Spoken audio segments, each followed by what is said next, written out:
A'udzu billahi minasyaitonir rajim. Bismillahirrahmanirrahim. Assalamualaikum warahmatullahi taala wabarakatuh. Waalaikumsalam warahmatullahi wabarakatuh. Alhamdulillah. Alhamdulillahilladzi wa kafa. Wassalatu wassalamu ala sayyidil mustafa sayyidina Muhammad wa ala ahli sidqi wal wafa. Amma ba'du. Allahumma salli wa sallim ala sayyidina Muhammadin sahibit taj wal mi'raj wal buraq wal alam wal dafi'il bala'i wal waba wal maradi wal alam syamsid duha wal badri tuja nuril huda misbahil zalam ibil qasim sayyidil kaunain wasrafiyas saqalain nabil haramain imamil qiblatain wa huwa sayyidina Muhammad Sallallahu alaihi. Allahumma salli wa sallim wa barik alaihi. Ma'asyiral hadirin, bapak-bapak dan ibu-ibu yang namanya tidak sempat ana sebutkan namanya satu persatu, akan tapi tidak mengurangi rasa hormat ana kepada bapak-bapak dan ibu-ibu semua.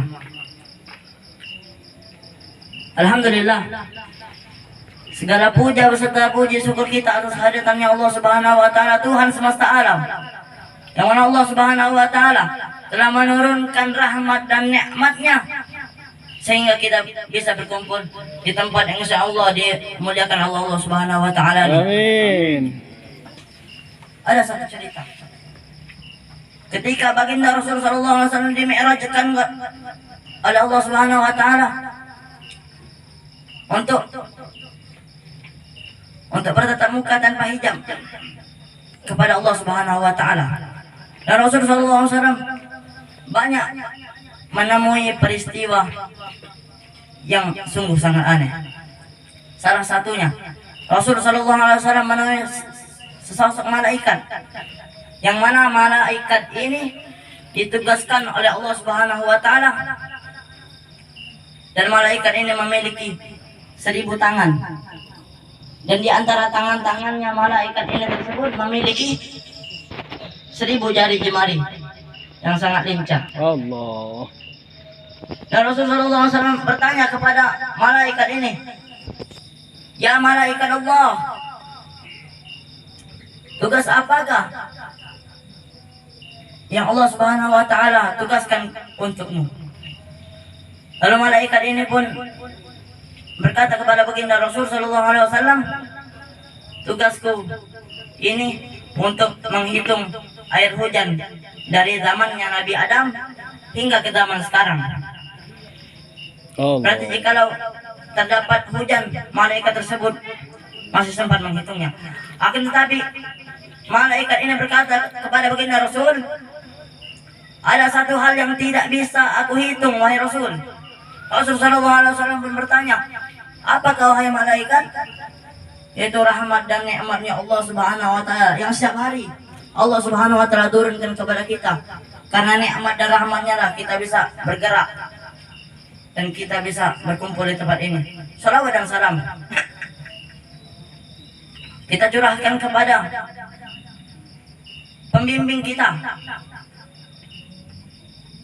yang pemberi syafaat kita di yaumil qiyamah kelak,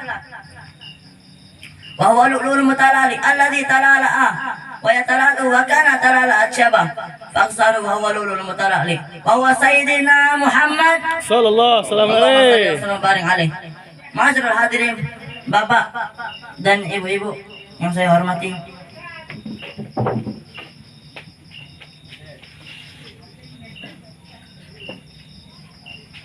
jadi kita menjelaskan tentang kematian,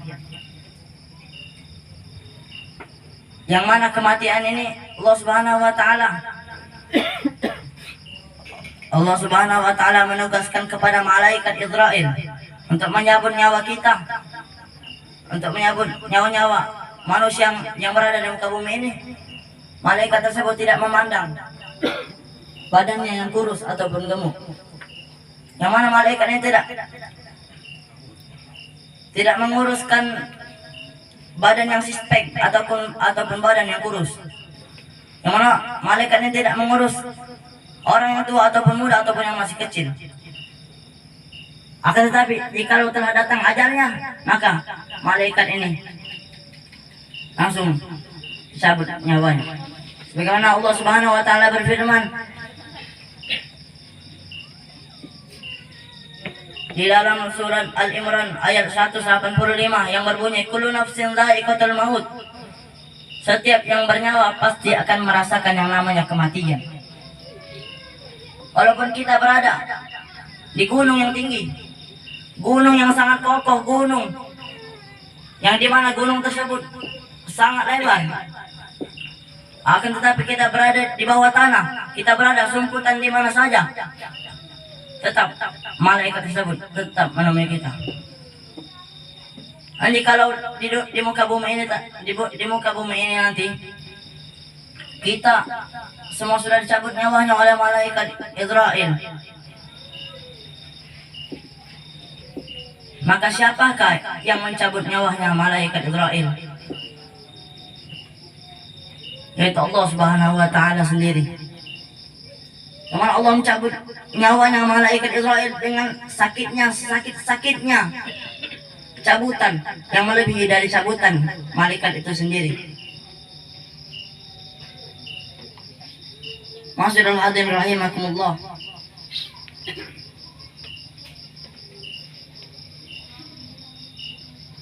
Dan kematian terdapat dua, itu kematian su'ul khatimah dan husnul khatimah. Dan kematian su'ul khatimah menurut ulama terdapat 4 faktor. Itu yang pertama mengabaikan salat,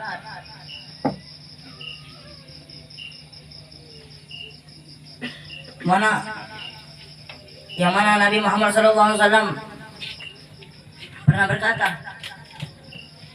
bunyal Islamu ala khamsi syahadatan an la ilaha illallah wa anna Muhammadar Rasulullah wa iqamis shalah wa ita'iz zakah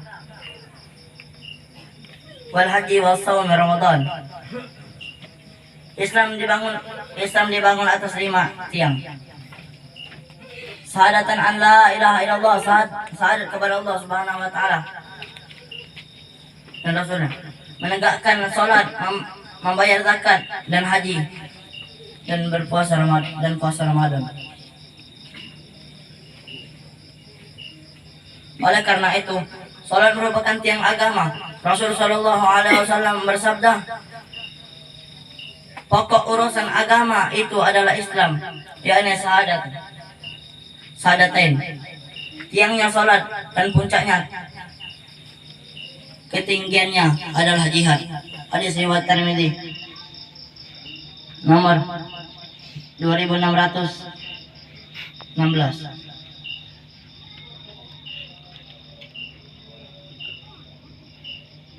Dan yang kedua, meminum khamar.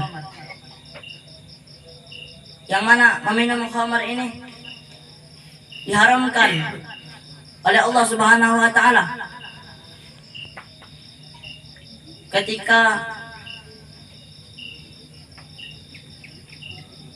ketika zamannya baginda Rasulullah SAW ada satu sahabat yang mana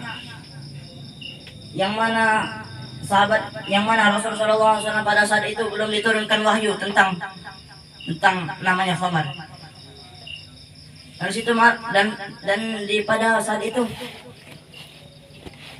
pada saat itu sahabat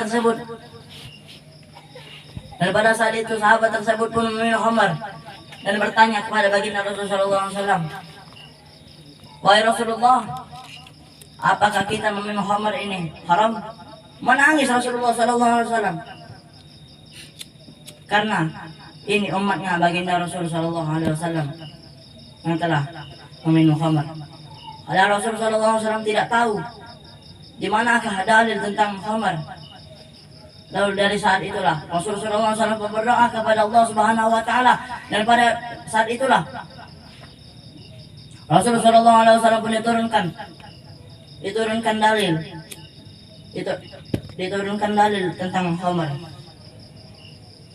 yang mana bunyinya di dalam surat Al-Maidah ayat ke-5. Ya ayyuhalladzina amanu innamal khamru wal maisir wal ansabu wal azlam rijzun min amali syaitan fajtanibuhu la'allakum tuflihun.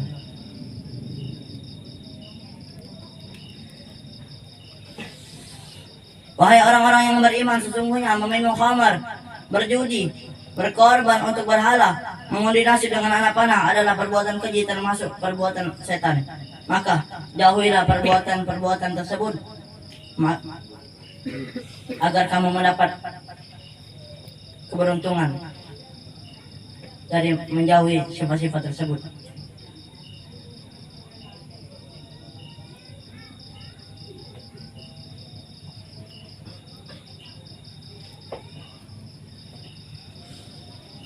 Dan yang ketiga, durhaka kepada orang tua, yaitu kita dilahirkan ada sesosok ibu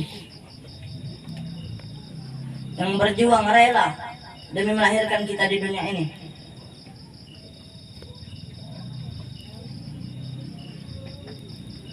Dan para habaib pun berkata, jikalau seorang ibu yang melahirkan kita ada dua, ada ketentuan dua yang biasanya itu bisa mengambil nyawa antara ibu dan antara anak yang dikeluarkan dari rahimnya seorang ibu. Dan yang keempat, menyakiti kaum muslim. Kita dianjurkan oleh baginda Rasul Shallallahu Alaihi Wasallam tidak untuk menyakiti sesama muslim.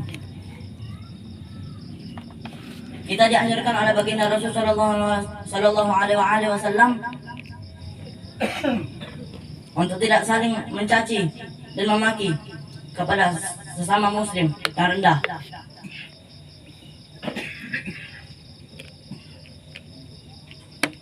Kemana?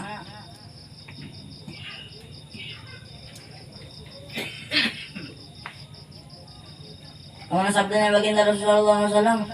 Al-Muslim akhul Muslim. Muslim sesama Muslim itu ialah saudara. Dan sudah selesailah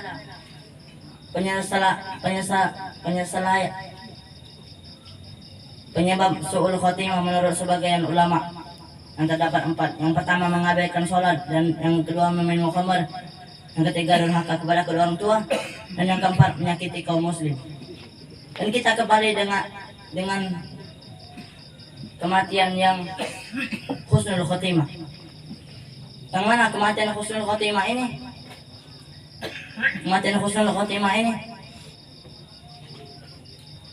seperti contoh kita berjihad di jalannya Allah Subhanahu wa Ta'ala.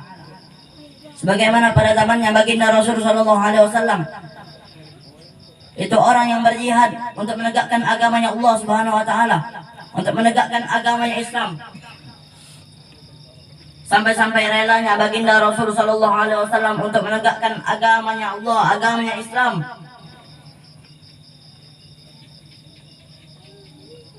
Agamanya Islam yang berada di sisi Allah, sebagaimana sabdanya, sebagaimana Allah Subhanahu wa Ta'ala berkata, Inna dina indallah al-Islam, sungguh agama yang di sisi Allah ialah agama Islam. Dan ketika para sahabat-sahabatnya baginda Rasul Shallallahu Alaihi Wasallam untuk berjihad untuk menegakkan agamanya Allah Subhanahu wa Ta'ala, Rasul Shallallahu Alaihi Wasallam pun berdakwah ke kota Taif, yang mana keadaan kota Taif ini tersebut pada saat itu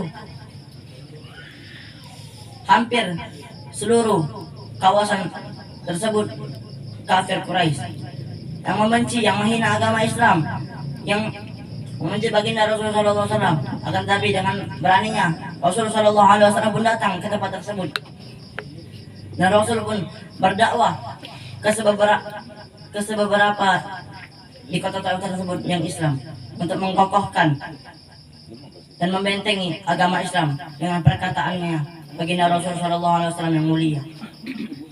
Ketika Rasul datang Rasul Shallallahu Alaihi Wasallam pun tidak disambut dengan sambutan yang istimewa. Rasul Shallallahu Alaihi Wasallam pun tidak disambut dengan sambutan yang meriah. Rasul Shallallahu Alaihi Wasallam pun tidak disambut dengan sambutan sebagaimana baginda Rasul Shallallahu Alaihi Wasallam disambut di kota Madinah. Nabi disambut oleh penduduk tersebut dengan Nabi Shallallahu Alaihi Wasallam pun disambut di kota Madinah dengan sebuah syair lagu yang berbunyi, Tala al-badru alaina min saniyatil wada wajaba syukru alaina mada alillahi dah. Yang mana satu syair ini tersebut untuk memuji, memuliakan baginda Rasul Shallallahu Alaihi Wasallam.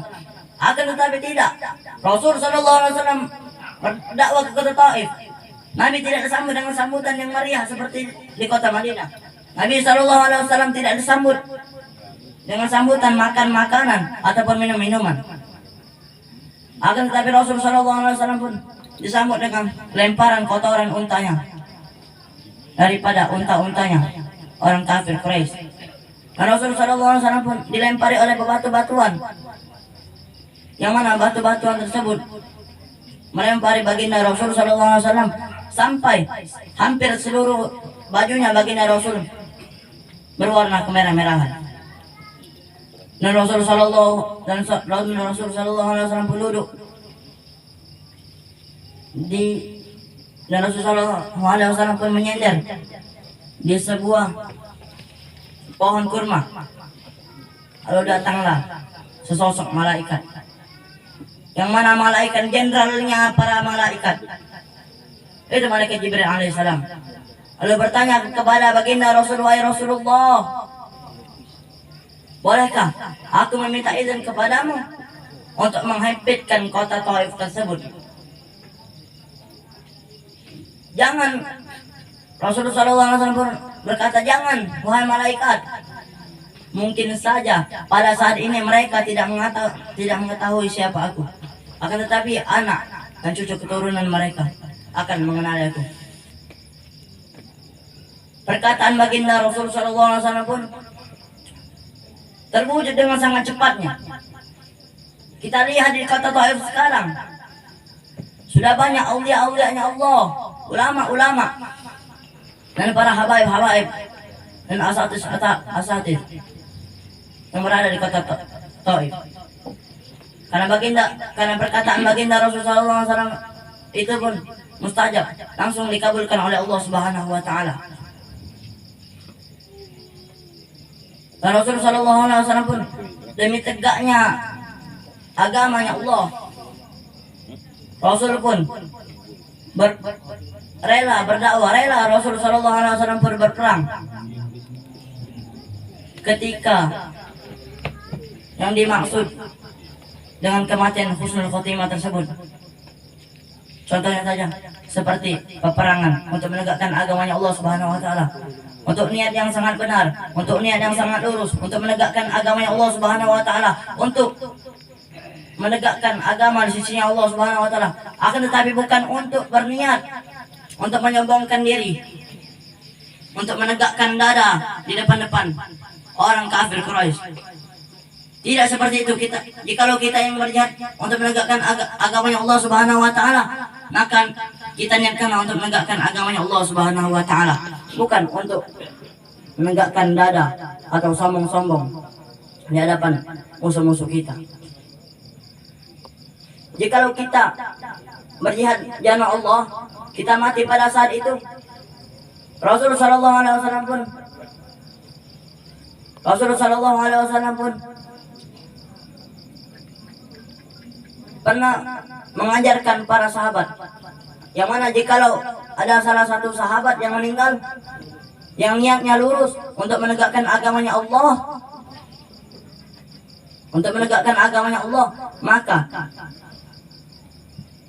maka sahabat tersebut, kata Rasulullah SAW, tidak perlu dimandikan bajunya, tidak perlu dilepaskan bajunya. Kita gali saja lubang kubur untuk orang yang meninggal tersebut, yang berjihad di jalan Allah. Langsung kita masukkan, langsung kita kubur. Karena kenapa? Karena itu bajunya yang saksinya di hadapan Allah Subhanahu wa taala, saksi untuk berjihad di jalan Allah Subhanahu wa taala, bukan untuk bersombong-sombong menegakkan dada.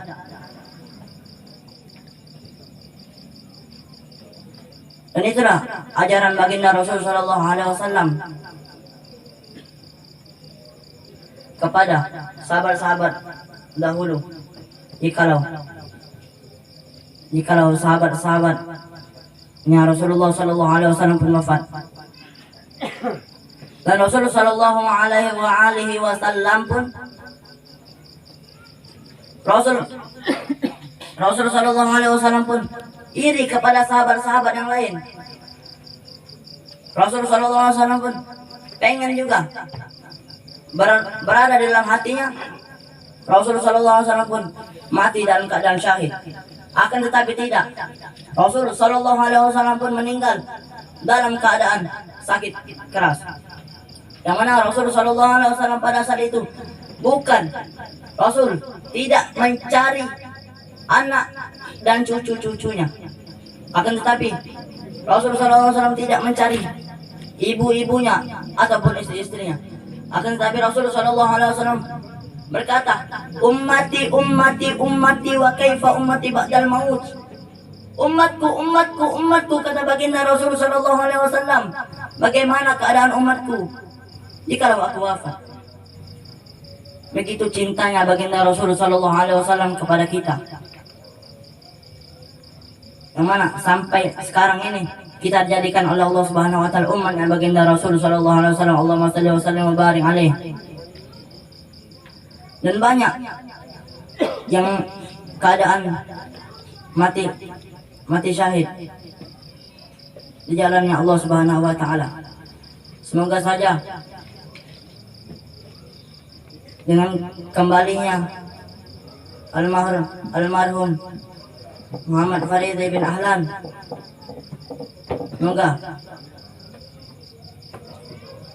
semoga dalam keadaan husnul khotimah. Amin. Dan ditaruhkan di sebelahnya Allah Subhanahu wa taala. Amin. Ya. Mungkin hanya ini saja yang dapat saya sampaikan. Kurang dan lebihnya saya mohon maaf kepada Allah Subhanahu wa taala. Saya mohon ampun. Jikalau ada kata-kata yang salah, itu datangnya dari anak sendiri. Dan jikalau ada kata-kata yang benar, itu datangnya dari Allah Subhanahu wa taala. Tandur ila man qala wandur ila man qala. Jangan lihat siapa yang menyampaikan, akan tetapi lihatlah apa yang dia sampaikan. Mungkin hanya ini saja yang dapat saya sampaikan. Wassalamualaikum warahmatullahi wabarakatuh.